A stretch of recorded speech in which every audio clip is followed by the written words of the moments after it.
नमस्कार, डेली 24 भारत देख रहे हैं आप। मैं हूं आपके साथ हिमांशु दुबे।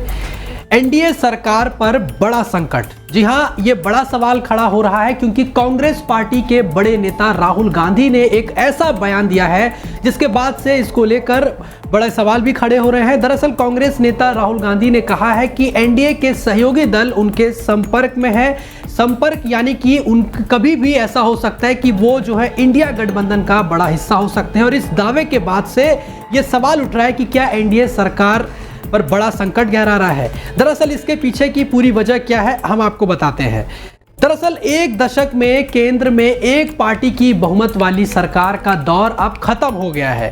केंद्र में मोदी लगातार तीसरी बार प्रधानमंत्री तो बन गए हैं, लेकिन उनकी पार्टी बीजेपी अकेले बहुमत के जादुई आंकड़े से दूर रह गई है।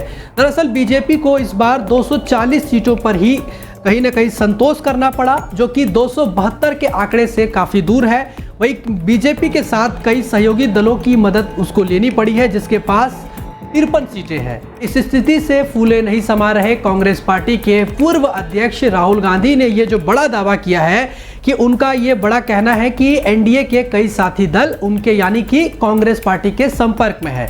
और राजनीति की भाषा में संपर्क का मतलब तो आप समझते ही हैं कि क्या होता है।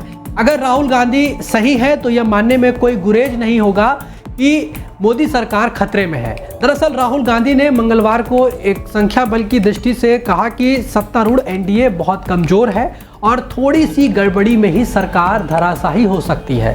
राहुल ने एक चैनल को दिए गए इंटरव्यू में बड़ा दावा किया है। राहुल ने कहा कि लोकसभा चुनाव परिणामों पर अपने उन्होंने विचार रखे। उन्होंने कहा कि संख्या इतनी कम है कि सरकार बहुत ही नाजुक स्थिति में है और छोटी सी गड़बड़ी भी इसे गिरा सकती है।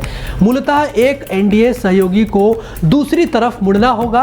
उन्होंने यह भी दावा किया कि एनडीए के कुछ सहयोगी हमारे संपर्क में है, लेकिन कौन संपर्क में है ये राहुल गांधी ने नहीं बताया, किसी का नाम तो नहीं लिया। लेकिन उन्होंने ये जरूर कहा है कि मोदी खेमे में बहुत गहरी असहमति है। कांग्रेस नेता ने कहा कि लोकसभा चुनाव के नतीजों से पता चलता है कि भारतीय राजनीति में एक बड़ा बदलाव आया है। उन्होंने दावा किया कि मोदी के विचार और छवि को बड़ा झटका लगा है। उन्होंने ये तर्क दिया है कि मोदी के नेतृत्व वाली तीसरी एनडीए सरकार संघर्ष करेगी, क्योंकि 2014 और 2019 में जो बातें नरेंद्र मोदी के पक्ष में थी वो इस बार नदारद है। वहीं राहुल गांधी ने इस बार विपक्ष के प्रदर्शन में सुधार के लिए अपनी दो बार जो भारत जोड़ो न्याय यात्रा किया है उसको बड़ा क्रेडिट दिया है। उन्होंने कहा कि न्यायिक प्रणाली, मीडिया, संवैधानिक संस्थाएं सभी यानी कि विपक्ष के लिए जब रास्ते सब बंद थे तब हमने ये फैसला किया कि हमें अपने दम पर ही लड़ना होगा। हमारे खिलाफ जो दीवार खड़ी की गई, इस चुनाव में सफल होने वाले बहुत से विचार उसी से आए थे। जिस पार्टी ने पिछले 10 साल अयोध्या के बारे में बात करने में बिताए, यानी कि राहुल गांधी ने अयोध्या को लेकर भी बयान दिया। वो कह रहे हैं कि जिस तरीके से जो पार्टी सिर्फ 10 साल अयोध्या की बात करती थी उसका अयोध्या में सफाया हो गया। मूल रूप से यह हुआ कि धार्मिक नफरत पैदा करने का बीजेपी का मूल ढांचा ध्वस्त हो गया है। अब ऐसे में बड़ा सवाल यह होता है कि क्या सच में कमजोर है एनडीए सरकार और क्या वाकई में एनडीए सरकार गिर सकती है। बहरहाल राहुल गांधी के हमारे संपर्क में है वाले दावे की अगर हमने पड़ताल जब की तो एनडीए को कम से कम आपको बता दें 21 सीटों से झटका मिल सकता है। यानी कि अभी जो उसके पास जो नंबर्स है एनडीए के पास, अगर 21 सीटें कम हो जाती है तो वो 272 से कम हो जाएगा और ऐसे में मोदी सरकार गिर सकती है। बहुमत के लिए 272 का आंकड़ा चाहिए। इनमें अकेले बीजेपी के पास 240 सीटें हैं। इसीलिए बीजेपी को सरकार बचाने के लिए सहयोगी दलों से सिर्फ 32 सांसदों के समर्थन की जरूरत है और अभी सहयोगी दलों के पास 53 सांसद हैं। इनमें अगर बात करें आंध्र प्रदेश के मुख्यमंत्री चंद्रबाबू नायडू की पार्टी टीडीपी के, तो टीडीपी के पास 14 और बिहार के मुख्यमंत्री नीतीश कुमार की पार्टी जेडीयू के पास 12 सांसद हैं।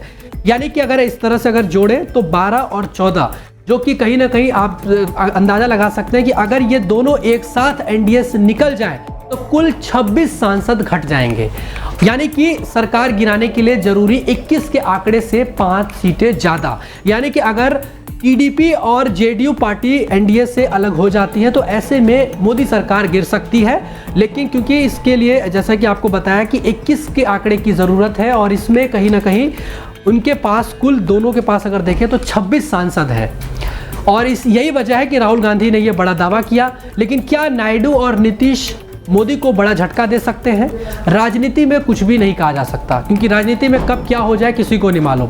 वही राहुल के दावे की परीक्षा तब तक होती रहेगी जब तक ऐसा कुछ भी नहीं होता है। यानी कि अब ऐसे में बड़ा सवाल यह है कि कहना कुछ और हकीकत कुछ और, ये अपने आप में बड़ा सवाल है। क्योंकि राहुल गांधी और कांग्रेस पार्टी लगातार ये दावा कर रही है कि हम वेट एंड वॉच वाली स्थिति में है, एनडीए सरकार बहुत कमजोर है, कई नेता हमारे संपर्क में हैं।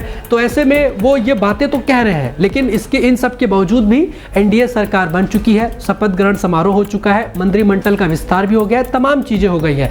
तो अब ये देखने वाली बात रहेगी कि क्या 2029 तक 5 सालों तक ये जो सरकार एनडीए की बनी है, क्या वो सही ढंग से चल पाती है, या फिर जो राहुल गांधी बड़ा दावा कर रहे हैं क्या वो हकीकत में हो पाएगा, और क्या टीडीपी और जेडीयू एनडीए से अलग होकर इंडिया गठबंधन का हिस्सा होगी? ये तो खैर आने वाला वक्त ही बताएगा। फिलहाल अभी के लिए बस इतना ही। बाकी देश और दुनिया की तमाम बड़ी खबरों को देखने के लिए आप देखते रहिए डेली 24 भारत। नमस्कार।